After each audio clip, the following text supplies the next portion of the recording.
This video will show you how to download the recent 4.0.1 AVN Wallet for macOS. First, head over to avn.network under the Wallet tab and click Download Mac Wallet. Afterwards, head to your terminal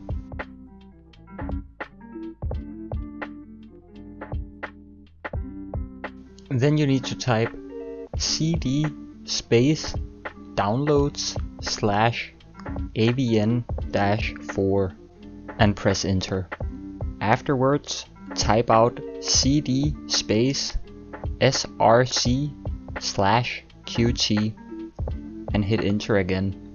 On the next line, type chmod space +x space avian-qt and press enter. On the next line, type !/avian-qt and hit enter.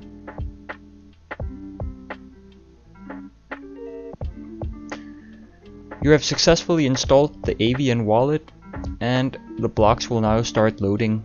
Once the blocks have loaded to 100%, your balance should become available and you can now start using the AVN Core Wallet on macOS. If you have any questions or would like to follow the development of the network, join us on Discord. We're on every major platform that you use.